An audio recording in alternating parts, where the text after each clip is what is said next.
সকলোকে মাঘৰ উৰুকাৰ ওলগ জনালোঁ, লগতে শুভেচ্ছা জ্ঞাপন কৰিলোঁ। আমি আহি আছোঁ নিমাতী পাঁচঘৰীয়া গাঁৱলৈ। নিমাতী পাঁচঘৰীয়া গাঁৱত বিচাৰক হিচাপে নিমন্ত্ৰণ কৰিছে। মাঘৰ বিহু উৰুকাৰ বিভিন্ন প্ৰতিযোগিতা আয়োজন কৰিছে। আমি আহি ব্যৱসায়ৰ তাত আমি ভোগালী উৎসৱৰ কাৰণে নিমন্ত্ৰণ কৰিলে আহিলোঁ। তাকে তেখেতৰ ঘৰতে চাহ খাব লৈছোঁ, লগতে বানবাটিত জলপান আমি তিনিও আহি বহিছোঁ।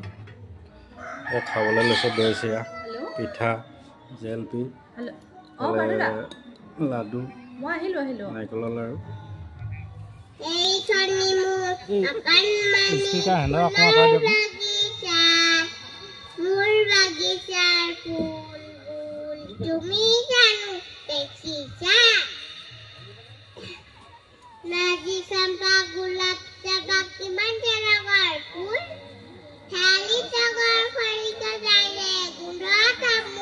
দেখাব খুজিছে আমি জানিব বিচাৰি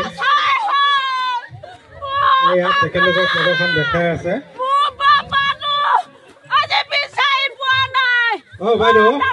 বাইদেউ আমি আপোনাৰ পৰা জানিব বিচাৰিম কি হৈছে, আপুনি হাল্লা কৰি আছে যে?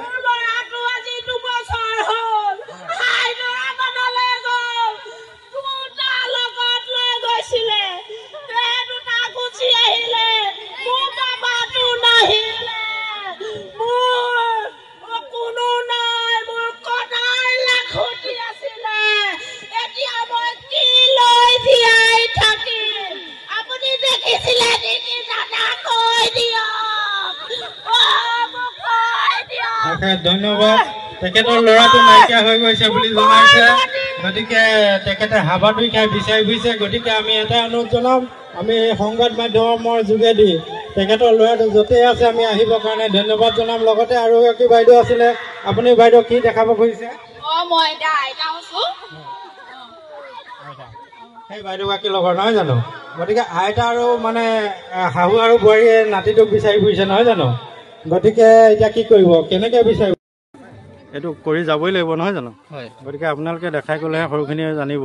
গতিকে এই পৰম্পৰা জীয়াই ৰখাৰ কাৰণে আমি আপোনালোককো বহুত বহুত ধন্যবাদ জনাইছোঁ।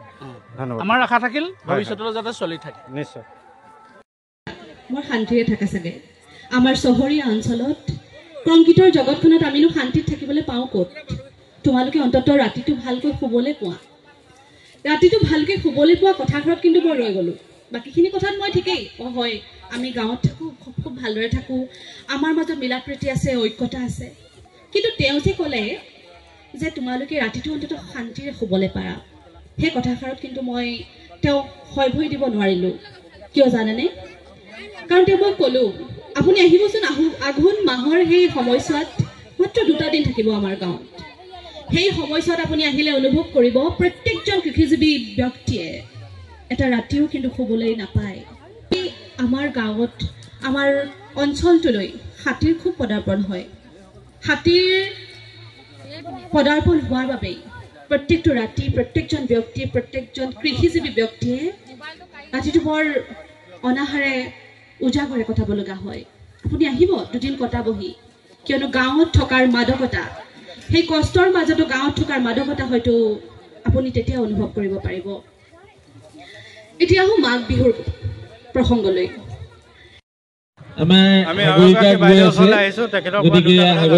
আমি আহি তেওঁ বক্তব্য দাঙি ধৰিবলৈ আমি অনুৰোধ জনাইছোঁ। 20 চনৰ ডিচেম্বৰ মাহত বিয়া পাতি আহিছোঁ, তেতিয়াৰ পৰাই এই অনুষ্ঠানটো ইয়াত পাতি আহিছে।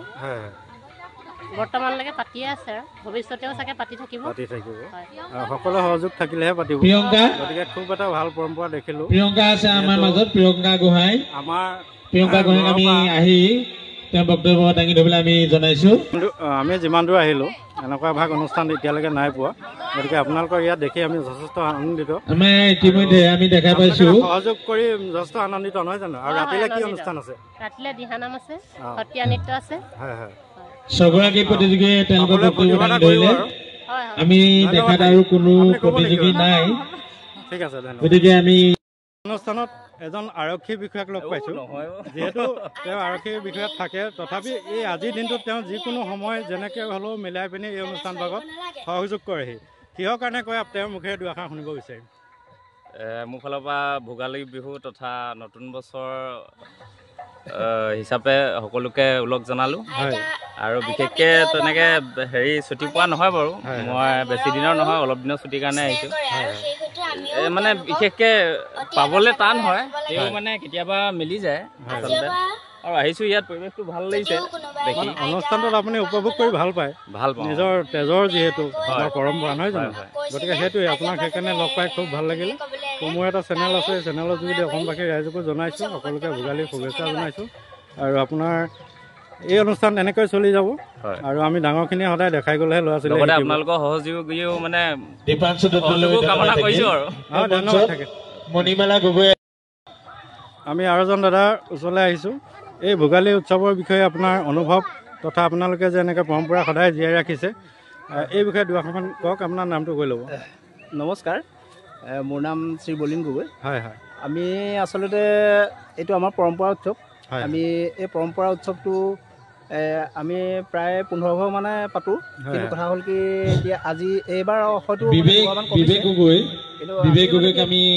পৰম্পৰা উৎসৱটো ৰক্ষা কৰিবৰ কাৰণে আমি আগৰ পৰা যেনেধৰণে চলি আহিছে আমি তেনেধৰণে ধৰক সকলো নীতি নিয়মে পালন কৰোঁ বুলি ভাবোঁ কিন্তু হ'লেও ইয়াৰ ভিতৰতে দুই এটা থাকি গৈছে বাৰু এতিয়া আমি ল'ৰা ছোৱালীৰ উন্নতিৰ কাৰণে ধৰক এয়া কবিতা মণিমালা গগৈ আছে তেওঁ ইতিমধ্যে আহিছে তেওঁক আহি আমি বক্তৃতা ৰাখিবৰ বাবে অনুৰোধ জনাইছোঁ তাৰপিছত আপোনাৰ এয়া বাঁহৰ হেৰি বগাই হাঁহ ধৰা ইত্যাদি এই আগৰ যিবিলাক কৰ্ম আছে সেইবিলাক আমি কৰি যাম বুলি চেষ্টা কৰি নিশ্চয় নিশ্চয় দীপাংশু দত্ত আমাৰ মাজত উপস্থিত আছে তেওঁকো আমি ভাল লাগিলে বক্তব্য ৰাখিবৰ বাবে জ্যেষ্ঠখিনিয়ে দেখুৱাই গ'লেহে ল'ৰা ছোৱালীয়ে এইখিনি ৰাখিব পাৰিব নহয় জানো সদায় চেষ্টা কৰোঁ নিশ্চয় ইয়াৰ ভিতৰত ত্ৰুটি হৈছে একেবাৰে নোহোৱাকৈ থকা নাই তথাপিতো আমি মানে পালন কৰিবলৈ চেষ্টা কৰিছোঁ না মই দেখাত মই য'ৰ পৰা আহিছোঁ এতিয়ালৈকে আপোনালোকৰ এই অনুষ্ঠানভাগীৰ নিচিনা মই ৰাস্তাত দেখি পোৱা নাই কাৰণ আমাৰ নিজৰ পৰম্পৰাটো সদায় আমি জীয়াই ৰাখিবই লাগিব যিকোনো কাৰণত হয় নহয় বাৰু গতিকে আমি ডাঙৰখিনিয়ে দেখুৱাই গ'লেহে ল'ৰা ছোৱালীয়ে শিকিব নহ'লে আজিকালি ল'ৰা ছোৱালীয়ে ভেলাঘৰ কি বস্তু চিনি নোপোৱা হৈ গৈছে আজিকালি মণিমালা গগৈ আহিছে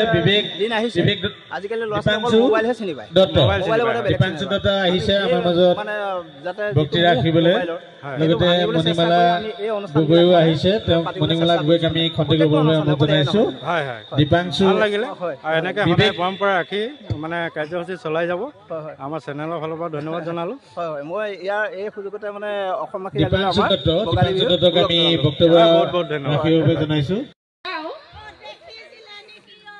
গতিকে ভাল লাগিছে এগৰাকী শাহু হৈছে এগৰাকী বোৱাৰী গতিকে তেখেতৰ এটা ল'ৰা নাইকিয়া হৈ গৈছে ঘৰৰ পৰা গতিকে তেওঁ ৰাইজৰ মাজত হাবাথি খাই বিচাৰি ফুৰিছে গতিকে সকলোৱে যদি য'তে পায় তেখেতৰ ল'ৰাটোক খবৰ দি বা আনি তেখেতক সহায় কৰিব বুলি ধন্যবাদ জনালোঁ লগতে তেখেতলোকৰ অভিনয় আমি বহুত বহুত শুভেচ্ছা জনালোঁ ধন্যবাদ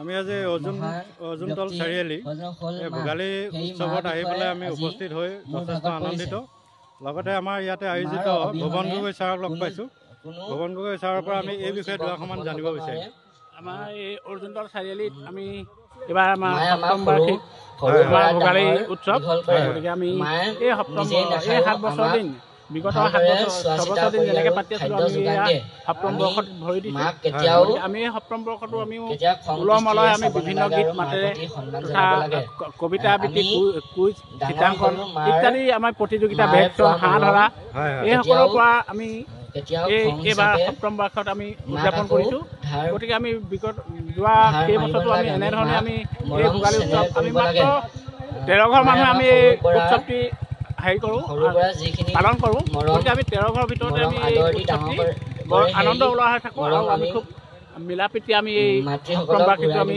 উদযাপন কৰিছোঁ ইয়াকে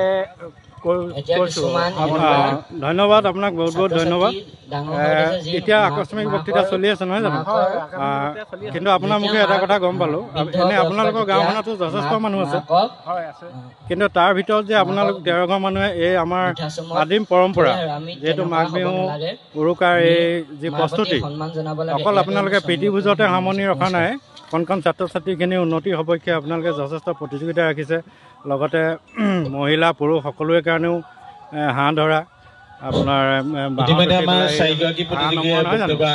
অনুষ্ঠানখিনি ৰখাৰ কাৰণে বহুত ধন্যবাদ বহুত ভাল লাগিছে গতিকে আপোনাকো ধন্যবাদ জনাইছোঁ গতিকে আমাৰ চেনেলৰ সকলো সদস্যকে মই এই কাৰ্যসূচী দেখাবলৈ ধন্যবাদ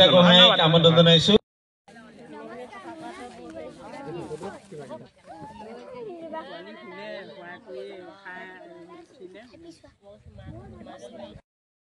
নাম শ্ৰী বিকাশ গোহাঁই। মই কবিতা এটা আবৃত্তি কৰিছোঁ।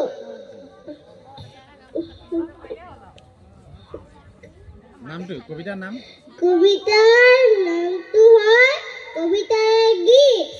1 2 উঠো শুই সাজু হওঁ গা পা ধুই 3 4 পাতো হাৰি যাওঁ আমি আগবাঢ়ি। মোৰ নাম শ্ৰীমতী চয়নিকা গগৈ। মই ধনশিৰি মধ্য ইংৰাজী বিদ্যালয়ৰ 8ম শ্ৰেণীৰ ছাত্ৰী। মই এতিয়া কবিতা আবৃত্তি কৰিবলৈ লৈছোঁ। কবিতাটিৰ শিৰোনাম জনমভূমি। কবি নলিনীবালা দেৱীৰ। জনমভূমি। মেলিলো প্ৰথম চকু তোমাৰ কোলাতে আই জনমৰ আদিম পুৱাত।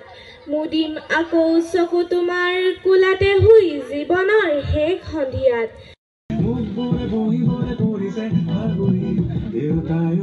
নামটো কোৱা দিয়া।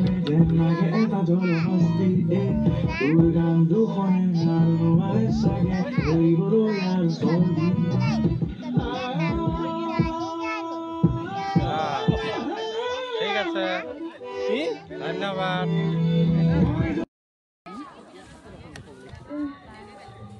নমস্কাৰ, মোৰ নাম শ্ৰীমতী তৃষ্ণাশ্ৰী গগৈ। আজি মই এটি হিন্দী কবিতা আবৃত্তি কৰিম।